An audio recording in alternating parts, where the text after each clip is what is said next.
सन्माननीय सदस्यांनी अनमोल निटकरी साहेबांनी जो प्रश्न उपस्थित केला तो केवळ फक्त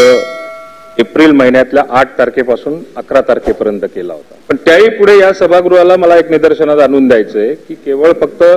4 दिवसाच्या अतिवृष्टीमुळे किंवा नुकसानीमुळे आपण सादर न करता जानेवारी 2024 ते मे 2024 या कालावधीमध्ये जी गोष्ट ज्या ठिकाणी नुकसान झालं असेल, अतिवृष्टी झाली असेल, त्याचे सर्व पंचनामे हे जिल्हाधिकाऱ्यांना, सन्माननीय राज्याचे मुख्यमंत्री, सन्माननीय राज्याचे दोन्ही उपमुख्यमंत्री आणि मदत पुनर्वसन विभागाकडनं सर्व जिल्हाधिकाऱ्यांना ज्या ठिकाणी असा प्रसंग आला असेल, अतिवृष्टी झाली असेल, त्याला निर्देश दिले होते आणि त्याच्यानुसारच जवळपास या जानेवारी पासून तर मे पर्यंत 2,91,433 हेक्टरचे पंचनामे हे आमच्याकडे प्राप्त झालेले आहेत।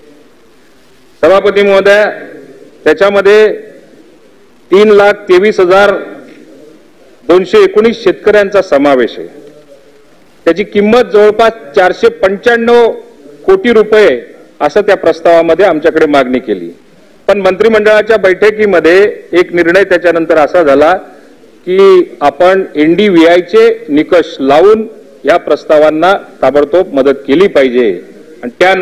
त्यानुसार राज्याच्या मुख्य सचिवांनी एक बैठक घेतली आणि सर्व जिल्हाधिकाऱ्यांना